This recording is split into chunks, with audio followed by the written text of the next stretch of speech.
Hola a todos, muy buenas tardes, espero que se encuentren muy bien.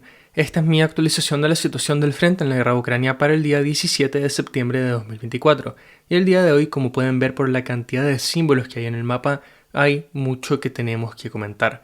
Vamos a hablar prácticamente de todo el este de Ucrania, donde hay muchos movimientos importantes en la zona de Ugledar, en la zona de Chasiv-Yar, en la zona de Pokrovsk, en la zona de Terni, pero eso ya lo vamos a ir viendo. Y también vamos a hablar de todo lo que está ocurriendo en Kursk, porque las noticias nuevamente son extremadamente importantes acerca de ese sector.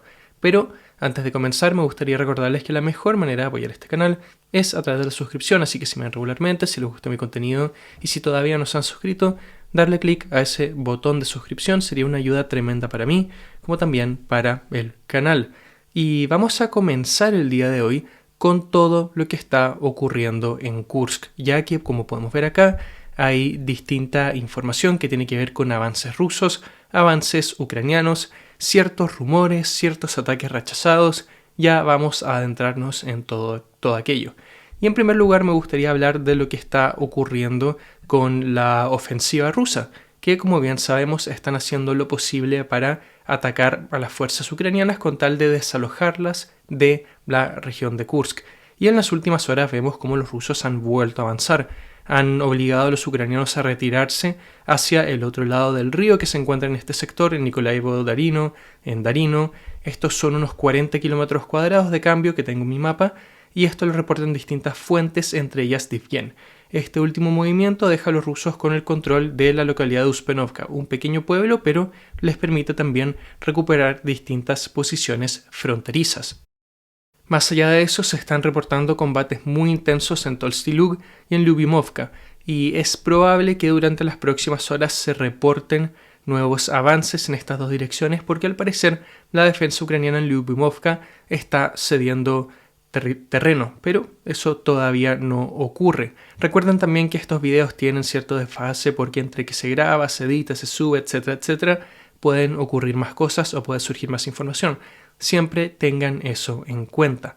Pero más allá de eso, también vemos como los rusos siguen presionando en toda esta dirección, y si bien no estamos viendo estos avances de 100 kilómetros cuadrados que se vio al inicio o que se vieron al inicio de toda esta operación por parte de Rusia, sí vemos que se mantienen ciertos avances constantes. Y por el otro lado, Ucrania espera poder preparar una nueva línea defensiva hacia lo que es el este de este río donde se acaban de retirar.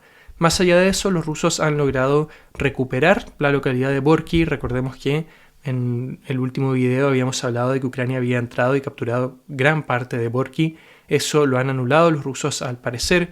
Siguen presionando desde estas dos pinzas, una desde el oeste, que ya hemos ido documentando, esta otra desde el este, pero hay un nuevo eje de ataque que vamos a comentar un poco después. Sobre el este, vemos que primero vimos un éxito inicial, que los rusos tomaron Ulanok, que tomaron Borky, pero eventualmente se ha ido estancando todo esto. Ucrania logró recuperar Borky, ahora Rusia la vuelve a tomar, y tendremos que ver si es que los rusos con todo esto pueden comenzar a avanzar nuevamente este sector y si es que pueden efectivamente montar otro eje de ataque en las posiciones o para las posiciones ucranianas en Kursk. Para finalizar con lo que son las operaciones rusas, se está abriendo al parecer un nuevo eje de ataque, el cual tiene que ver con la localidad de Martinovka y también con Mikhailovka. Estos dos pueblos tenían que ver con lo que fue la ofensiva inicial ucraniana, con la captura de estas localidades cuando estaban tratando de tomar Sudzha. Eso, quizá por eso les pueden sonar familiares estos nombres, pero ahora lo que estamos viendo es que los rusos están tratando de lanzar asaltos bastante intensos en esta dirección, quizá con la idea de ir avanzando nuevamente hacia Sudzha, que como bien sabemos es probablemente la captura más importante que logró Ucrania durante su ofensiva en Kursk, unos 5.000 habitantes. Y tendremos que ver si es que esto tiene éxito o no, si es que logran quebrar, si es que vemos que efectivamente se forma un nuevo eje de ataque, pero vemos que el ejército ruso está manteniendo los asaltos, está manteniendo ataques muy intensos y que también está tratando de entregar nuevas dinámicas a todo lo que es esta operación, quizá para ir desviando recursos ucranianos, quebrando en distintos puntos, etcétera, etcétera. y supongo que tomando todo esto en cuenta, los próximos días pueden ser muy interesantes para ver qué acciones puede tomar el ejército ruso en Kursk y también qué acciones puede tomar el ejército ucraniano para defender a estos constantes ataques rusos. Vamos a pasar a todo lo que es el sector que tiene que ver con el eje de Glushkovo. Como hemos ido informando acá, en los últimos días el ejército ucraniano ha estado lanzando constantes asaltos contra la retaguardia rusa con la idea de quebrar en dirección a Vesele, con la idea de eventualmente llegar a Glushkovo. ¿Qué es lo que ha ocurrido en las últimas horas? Bueno, los ucranianos se han logrado hacer con el control de otra localidad en dirección a Golfino. Ni voy a intentar de pronunciar ese nombre porque se ve extremadamente difícil, pero claro, toman este nuevo pueblo, pero el eje de ataque principal que va desde Novi Put hacia Obuhovka al parecer no ha seguido avanzando. Parece ser que de momento está estancado. De hecho, hay ciertas fuentes ucranianas que informaban que Ucrania logró tomar Veseloe, que es esta localidad muy importante en esta dirección que hemos ido comentando en estos últimos videos, pero también se han liberado distintas imágenes que muestran a las fuerzas ucranianas bombardeando posiciones rusas en ese sector. Así que no sé qué tan probable o qué tan cierto es que efectivamente Ucrania logró tomar dicha localidad. De momento no voy a hacer cambios en mi mapa, pero parece ser que esta ofensiva ha ido estancándose o este intento de contraofensiva se ha ido estancando un poco. Esto puede cambiar, eso lo sabemos, pero esa parece ser la realidad ahora mismo. Este ataque tenía que ver con cosas que comentamos anteriormente, querer tratar de, si es que tiene mucho éxito, poder atacar lo que es la retaguardia rusa, pero no creo que los ucranianos esperaban llegar hacia Glushkovo, o por lo menos no de manera inmediata. Creo que el efecto más inmediato en lo que sí han tenido éxito es desviar tropas rusas. Hemos hablado acerca de cómo distintas fuentes rusas comentaban que efectivamente reservas fueron trasladadas a ese sector para tratar de rechazar los ataques ucranianos y han tenido éxito en eso, por lo menos hasta ahora, pero al mismo tiempo eso pudo quitarle un poco de iniciativa a lo que son los avances que van hacia las posiciones ucranianas. Pero esa es la dinámica que se está viendo con toda esa contraofensiva ucraniana de momento. Ahora me gustaría pasar a comentar cierta información interesante que viene desde Kremanoye. Kremanoye, que es este pueblo de acá, que hace una semana más o menos, quizá un poco menos, vimos en este canal como que ahora está bajo control ruso. ¿Qué es lo que ha ocurrido? Bueno, Deep State UA, fuente ucraniana, afirmó que las tropas rusas nunca abandonaron Kremanoye y que efectivamente han estado rodeadas por mucho tiempo por las fuerzas ucranianas. Y dicen eso, que han estado cercadas. Y que desde entonces lo que hemos visto es que Rusia no ha logrado, por así decirlo, romper este cerco y que todavía estas tropas se encuentran cercadas. Pero al mismo tiempo dicen que durante todo este tiempo hay intentos regulares y cada vez más frecuentes que tienen éxito de vehículos que quiebran este cerco y terminan suministrando a las tropas que están dentro de dicha localidad. ¿Qué es lo que me pasa a mí? O sea, y lo comenté en mi canal de Telegram, sé que el día de ayer no subí video, entonces quizá no pude cubrir ciertas cosas, entonces a veces voy actualizando en Telegram, si es que les interesa todo eso, mi canal está en la descripción del video, junto con también otros canales que les pueden interesar y que utilizo como fuentes. Y lo que comenté ahí es que si es que un bando puede quebrar constantemente un cerco como para poder suministrar a tropas durante semanas y durante todo este tiempo regularmente ir quebrando, entrando, suministrando, saliendo, entonces ¿qué tan real es que efectivamente hay un cerco? ¿Se le puede llamar cerco a eso? La verdad es que no lo sé, pero por lo menos yo no lo consideraría así. O sea, si es que estas tropas están completamente cercadas, entonces no lo sé. Tengan en cuenta que Deep State UA es una fuente pro-ucraniana, que si bien yo considero que es una fuente buena, muy buena, tiene este sesgo, como casi todas las fuentes. Entonces eso también hay que tomarlo en consideración. Pero también se geolocalizaron distintas imágenes de tropas rusas en Olgovka. Fuentes ucranianas rechazan que Rusia controle Olgovka, pero en este mapa sí tenemos Olgovka bajo control ruso, debido a estas imágenes que se han ido liberando. Y manteniendo Olgovka no sé qué tanto puede cercar Kremanoye. Pero bueno, está esa información, eso es lo que entregan ellos, yo la reporto, pero obviamente sin saber cuál es la realidad en el frente, no sé, en base a la misma información que entregan ellos, si es que eso se puede considerar un cerco o no. Ahora pasemos a lo que es el frente del este de Ucrania. Quiero iniciar esta sección hablando de lo que está ocurriendo en el sur de Donetsk, específicamente en Ugledar, para ir subiendo, pasando a la zona de Pakrovsk, pasando luego a la zona de Chasiv Yar, donde hay información muy importante, y finalmente me gustaría cerrar con un profundo avance ruso y un importante contraataque, una importante recuperación de territorio por parte de Ucrania, más hacia el norte. Pero vamos avanzando y comencemos con el sur de Donetsk. Y acá hay dos cosas que hay que comentar. En primer lugar, Deep State UA afirma que el ejército ruso ha logrado avanzar entre Bodian y Konstantinivka, capturando una gran cantidad de territorio en dirección a la localidad de Katrinivka. Más allá de eso, no hay mucho más que comentar acerca de este avance, además de que es relativamente extenso, profundo para lo que estamos acostumbrados a ver en este frente. El avance que es más llamativo para mí tiene que ver con lo que es la zona de Bodiane, porque parece ser que el ejército ruso finalmente logró capturar la tercera mina de carbón. Creo que esa es en la enumeración, y si no me equivoco es una mina de carbón que en la que se encontraban rusos y ucranianos combatiendo.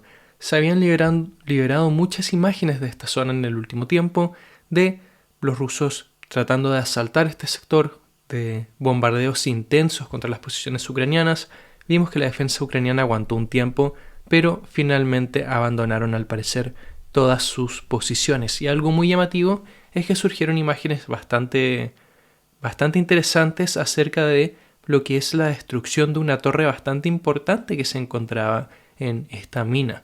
Al parecer los rusos cuando encontraron que estaba completamente minada, que fue minada completamente por los ucranianos cuando estos se retiraron. Esto es algo relativamente común en combates de zonas urbanas, se vio bastante en Bakhmut, se vio un par de veces en Avdiivka, y luego se publican imágenes de los rusos detonando esta torre debido a que no la podían ocupar. Y con esto vemos que otra de estas dos fortalezas que representaban estas minas de carbón en el flanco del este de Ugledar, otra más de estas vuelve a caer, y vemos que los rusos tienen cada vez más posibilidades de ir presionando todo lo que es la retaguardia de Ugledar. Vamos escalando a lo largo de lo que es el frente para pasar a hablar de la situación en Yeliane Perche. Lo que se informó durante estas últimas horas, durante la tarde del día de ayer, fue que mediante una actualización de Deep State UA, fuente ucraniana, se puede ver que los rusos avanzaron un poco más en esta dirección desde Dolinivka, y que han logrado entrar de manera bastante contundente en Yeliane Perche. De hecho, el resto de la localidad que no está bajo control ruso probablemente se encuentra en la zona gris. Y nosotros hemos hablado mucho de Yeliane Perche en el pasado, debido a que la caída de esta localidad, junto con lo que puede ser la caída de Yeliane Drugie, puede dejar completamente cortadas a todas estas tropas ucranianas. Y ante todo esto veíamos que todo este sector de tropas ucranianas, este triángulo entre Karlivka, Krasnogorivka y Netailove, se ha ido cerrando. Hemos visto varias retiradas, algunas retiradas parciales, otras totales en términos de territorio. Entonces, la pérdida de Yeliane Perche no se hace tan crítica como lo era anteriormente. Pero, de igual manera, vemos que Ucrania, las tropas que se mantienen en este bolsón, por así decirlo, pueden estar en una situación muy complicada si es que los rusos siguen avanzando y si es que no se retiran antes de que esto ocurra. Considerando todo lo que está pasando, creo que se hace bastante probable que en los próximos días tengamos más información acerca de retiradas en esta dirección. Y con eso veríamos que los rusos irían logrando el final de una misión bastante ambiciosa que comenzó en Yeliane, ahora va en Yeliane Perche, de ir bajando hacia el sur para ir nivelando el frente, para atacar a las fuerzas ucranianas desde el este y desde el norte, para que abandonasen distintas posiciones, lo que significaría una cantidad de territorio capturado relevante, y eso lo hemos visto que sí que el paso de estos avances se ha ido reduciendo. Inicialmente veíamos avances tremendos, pero ya vemos que cada vez los rusos están más cerca de finalizar todo lo que es esa operación, y con un éxito bastante marcado, por lo menos en mi opinión. Queda ver qué va a ocurrir con Yelena Perche, queda ver qué va a ocurrir con Yelena Drugie, queda ver cómo reaccionan las fuerzas ucranianas y luego queda ver cómo se va a seguir configurando el frente tras estas últimas capturas si es que se llegan a dar. Ahora vamos hacia lo que es Bakhmut, o mejor dicho, la zona de Chasiv Yar, para luego hablar de lo que está ocurriendo en Toriatsk, porque hay dos piezas de información muy interesantes. En primer lugar, Divyen informa que los rusos han logrado avanzar más en Grigorivka, que han tomado gran parte de esta localidad.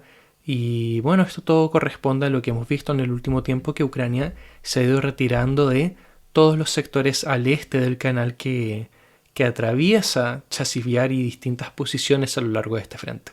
Hemos visto retiradas en el norte, retiradas en el sur, y este último avance corresponde a todo aquello. Pero lo más llamativo tiene que ver con el sur. ¿Por qué? Porque los rusos han logrado capturar distintas posiciones, pero también han logrado cruzar este canal. Y esto los aproxima a lo que es la localidad de Stupochki. Tomando Stupochki, los rusos pueden afianzarse y consolidarse dentro de lo que es el flanco sur de Chasiv Yar. Ya no estamos viendo solamente el cruce dentro de Chasiv Yar, que ha creado unas posiciones rusas que no han logrado expandirse. No solamente vemos que cruzan desde el norte en la zona de Kalinina, sino que también ahora vemos que cruzan hacia el sur, en algo que cuando comenzó la batalla de Chasiv Yar íbamos comentando que podía ocurrir, que era un ataque de tres pinzas. Ahora, queda ver que los rusos consolidan estas posiciones, queda ver también si es que logran expandir su zona de control y queda ver también si es que logran efectivamente atacar Chasiv Yar desde el sur. Pero esto es lo que me parece lo más lógico, lo más predecible, porque asaltar Chasiv Yar directamente siempre iba a ser una tarea muy pero muy difícil, y considerando cuál había sido el modus operandi de los rusos en distintas batallas como Bakhmut, como Avdiivka, como en Severodonetsk y Lysychansk, como en Mariupol, entonces se hacía muy probable que no íbamos a ver un asalto completamente frontal. O sea, iba a haber algo de eso, sino que también íbamos a ver que se iba suplementando todo esto con distintos ejes de ataque y ejes de avance. Y por lo menos lo que se comenta en distintas fuentes y lo que estamos viendo con estos movimientos es que es probable que esa dinámica se vuelva a repetir. Ahora sobre la zona de Toriatsk. En las últimas horas se han geolocalizado distintas imágenes y distintas fuentes como Divyen reportan que el ejército ruso ha logrado capturar un par de posiciones ucranianas en dirección al sur, entre ellas uno de estos terricones, uno de estos puntos en altura que son constituidos por escombros industriales, como el que podemos ver acá. Y con esto vemos que ahora se abre un poco más lo que es el flanco sur de la ciudad de Toriatsk, donde sabemos que los rusos están tratando o están asaltando directamente todo esto con avances constantes pero relativamente pequeños, y tendremos que ver si es que esto logra sustentar un poco los avances rusos. Pero más allá de eso, este avance también permite a los rusos ir acercándose hacia Nelipivka desde la retaguardia, que como bien sabemos es algo fundamental si es que los rusos efectivamente quieren ir atacando Toriatsk desde el sur. Veamos qué termina ocurriendo con todo esto, veamos cómo lo terminan aprovechando los rusos, o si es que Ucrania logra estabilizar todo este sector del frente.